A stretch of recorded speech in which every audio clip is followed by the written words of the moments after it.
This right here is Bitcoin now in the current downtrend. This is Bitcoin with its current downtrend overlaid with the previous bear market that we all want to hold on to. It is completely decorrelating. Now, this is Bitcoin compared to the previous bull market. The similarities of the bull market are so much bigger than of the previous bear market. So my bottom indicators fired twice at both bottoms this cycle. This is the accumulation zone, the conditions that have built every prior bottom. But the 4-year cycle theory says that 2026 should still be a bear market and that the real bottom comes later and lower. And the thing is, both cannot be true. It's either one or the other this time. And one of them is about to cost people real money. If this cycle is broken, then waiting is the expensive mistake. If my indicators are broken, they are wrong for the first time ever, and buying here is the mistake. So today I would like to put this on an honest trial, right? Both sides get their best case, and at the end, both get a line where they lose, written down in advance. And I know, I don't understand, but I know that some people still think like this. Someone said, I would stop looking at weird indicators and start understanding cycle theory.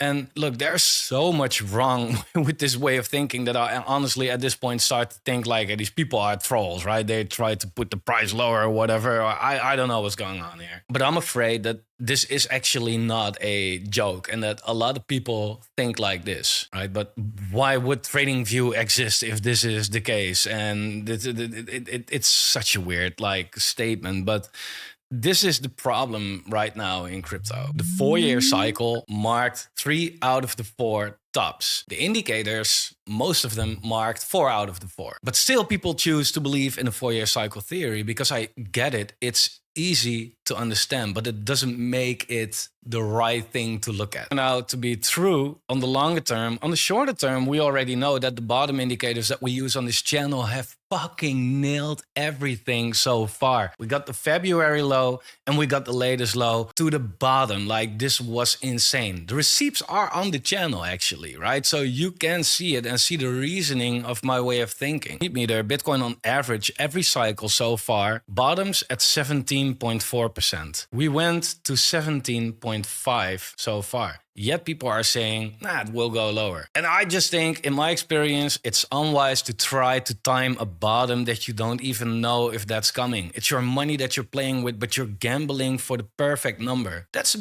big rookie mistake. And if we ignore all the weird indicators, but we just look at the patterns, and we, for example, take the pattern that Bitcoin is in right now since the top in October, and we look at the most similar pattern in history, it overlays actually the full bull bear market bottom right here. Hey, that's not a weird thing or anything. That's a pattern that it's repeating so far. Now, the thing is, it's super divided because there are people believing in the 4-year cycle and there are people that look at data instead. And you cannot simply believe in both right now because the bottom indicators already flashed in February while the 4-year cycle is screaming October. That's almost a year different, right? So you cannot believe in both. And if you're waiting for the cycle bottom, then you have picked the calendar. If you're buying right now, then you have picked the conditions and the data. Your money is already in one of those, right? Whether you choose it out loud or not. Where I stand is, you know that I've been buying, right? My money is on one side of this whole trial, which is exactly why the other side gets my best effort. If I'm wrong, then I'm wrong with my money and not just my opinion. It would be slightly impossible to make that view invalid by now. But let's look at both sides because I still, for some reason, think that there's way too much discussion about this going on. So let's look at it one more time, right? So, okay, Exhibit A is the rhythm held, right? Top, barrier, capitulation, recovery. Every previous cycle followed that whole pattern. And look, if you put today's price on that pattern, then you could say it's following it pretty perfectly. So I get it, right? Well, we also saw something like 2019, but I get it. Exhibit B for the 4-year cycle theory, right, is, and I must say that this one has something to it, right? Months early in this cycle. The cycle theory believers look at that and would say, like, this is not a bottom arriving early. That's just your tools that are breaking right now. And there is something to say, like, well, yeah, I mean, not a single indicator really fired in the last stop, in the previous stop in October 2025. So why would they be accurate at the bottom? A macro top. And the thing is that we don't know that yet, because Bitcoin went down earlier with 50%, which also wasn't a cycle top. That was in 2019. And at the moment, everybody said it's different, it's over. And eventually, in hindsight, this was just a mid-cycle. And actually, probably the best argument, if you really don't want to overcomplicate it, people said we're going to top in October 2025, and whether it's local or macro or whatever, we did get a top in October 2020. That's it. So if you are about like not overcomplicating and complete simplicity, then this is the way to look at it. And I vote for simplicity. I was on that camp for a long time,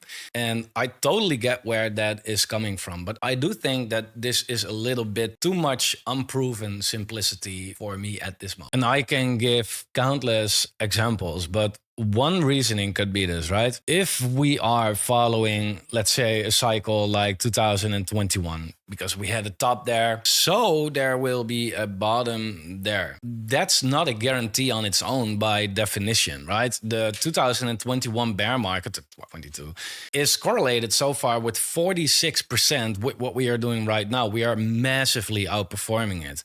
So if that's 46%, then why are we betting so hard on the fact that the bottom process will be 100%? That's nothing more than a big gamble, actually. And I'm not making this to say like, well, this is so wrong and that's so right. I'm just trying to make this to make you consider that there is more than just a date.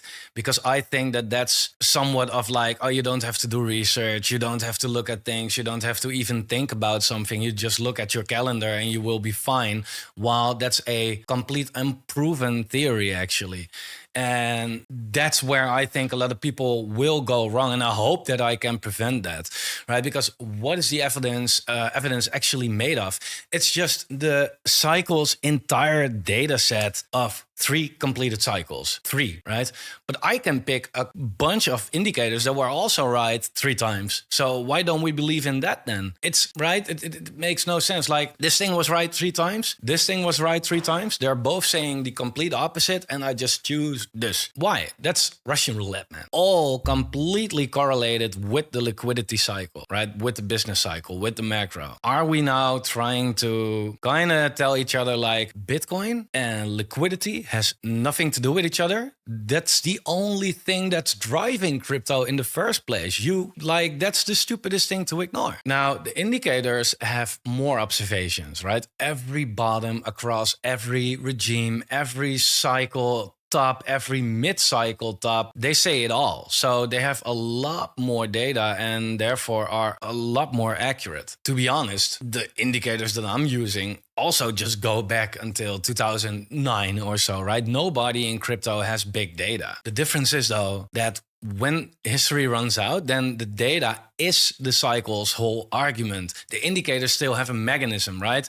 And that's what you hold on to when the sample itself is small. Indicators, like the right ones, the ones that you hopefully try to understand, and the ones that are not like super speculative, but I mean momentum and all of that stuff, right? They are self-improving. The date and the calendar can only get worse. Again, in February, I said, I start buying, right? And I said it here in June as well. And both were the lows, the ultimate lows, right? That's profit that I made. That's money that I made. That's lungs that I have opened. If I would not have looked at this, then the calendar's, still telling me like, hey, but wait, we're going down much more. Well, I didn't miss out. Now, is it possible that, one of the two is going to be wrong, but that you can still win with both sides? Yeah, I mean, we can have a situation where we happen to wick in October to 55K or whatever, And then the 4-year cycle theory, people will be like, ah, you see, I told you. Everybody's happy because the ones that DCA'd in February and took their profit a little bit later, and the ones that are DCAing right now a little bit earlier than this, are also happy, right? So it's still like there will always be a situation for everybody to say like, I told you. It's not what it's about. It's about the right strategy right here. Ridiculous. But I think that the biggest confusion comes from this actually. These are the halvings, right? You know what this is called? The 4-year halving cycle. That's what Bitcoin is, a 4-year halving cycle, because the halving happens, give or take, every 4 years, but it's not called a 4-year top cycle or a 4-year bottom cycle. But just because the macro, the ISM, and therefore crypto perfectly followed it, topped 4 years after each other. In the last 3 cycles, people seem to believe that there's a 4-year top or a 4-year bottom cycle, completely ignoring 2011 as well, by the way, where it did follow the macro and the business cycle. So I do kind of get also the confusion and therefore the bears' frustration, because if bears were looking at a 4-year cycle theory, they expected Bitcoin to be a lot lower by now already. And yeah, it's not really satisfying at this point. Plus, you are now also looking at bottom indicators firing. You cannot tell me that you feel like, oh, that doesn't matter. You should be sweating a little bit because they have never been wrong. And the cycle theory was. So if you're now betting against that with your money, I will be a little nervous as well, actually. But yeah, I just look at this like Bitcoin overlaid with all the previous bear markets. And look, at this point in every bear market, Bitcoin was sitting around the same price, the same losses, right? So this has nothing to do with diminishing losses and diminishing returns. This has something to do with decorrelation. And the current cycle of Bitcoin, whether you do believe in a 4-year cycle or not, you can at least say like, well, this, whatever we call it, downwards market, bear market, is at least a lot different than every other one. And I think it is something that you should at least consider, because the people that I see scream the hardest that everything is the same as a previous 4-year cycle are mostly the people that last year were also saying that there was a good possibility of a left translated cycle. So if they're willing to pivot to that side, you know, stay open-minded for the other side as well, I would say. And last thing, but this is where it becomes even more confusing actually, because we're all talking about Bitcoin, right? Are you buying Bitcoin though? If you're watching this channel and you're buying Bitcoin, like why are you watching this? Like, you know what to do. Just buy Bitcoin, hold it. You will be fine, right? But we're buying alts, right? At least I'm buying alts right now. However, that has already been proven to not be a typical 4-year cycle, right? And I've showed that a couple times before, but it's pretty funny that it slowly starts to play out more and more and more. But if you look at this, we had a bear market for Bitcoin, alts on the Bitcoin pair went down. We had a bear market for Bitcoin, alts on the Bitcoin pair went down. We had the bear market for Bitcoin, alts on the Bitcoin pair started to go up. Actually, they are not even like they never went lower since that point where it started. It did literally the opposite. And apart from the fact that Ethereum is still looking insanely bullish, by the way, you should also realize that, let's say we do follow a typical 4-year cycle, then you should have been bullish on Ethereum and certain alts a long time ago already as well, because in the last bear market, Ethereum bottomed in June, right? Not in November, in June, half a year earlier than Bitcoin. So fact is, it is all over the place. Altcoins do that. Altcoins do that against Bitcoin. Bitcoin does that, right? There is no pattern yet. Therefore, we don't have enough data. The only thing that we do have are certain indicators that have never been wrong. And so far this year, both bottoms, they nailed it completely. So it would be the most unwise thing to kind of bet against that, wouldn't it? Especially if you apply a dollar cost averaging strategy and not trying to go all in, because these bottom indicators and top indicators are not meant to pick the perfect moment. They are created to show the zones in which you can best dollar cost. And that, so far, has been nothing less than completely perfect. And that's one of the best reasons I can give you to also check out the Alpha Factory down below and soon Blockchain Decoded, where we have these indicators, because again, nailed it. I'm so proud. Not like to show off, but I'm so freaking proud of it. And I'm so happy with it. And I feel like, yeah, that's something that I can hopefully share with you guys also to help you with crypto by taking all the emotion out, taking all the confusion out, and just look at data that so far has always worked. So let me know down below, like, what side are you on? Or are you just like, hey, I don't know yet? That's also fine, right? Like, if we don't know, most of us, we don't know. But let me know what the reasoning is. I'm very curious. Thanks for watching. See you in the next one.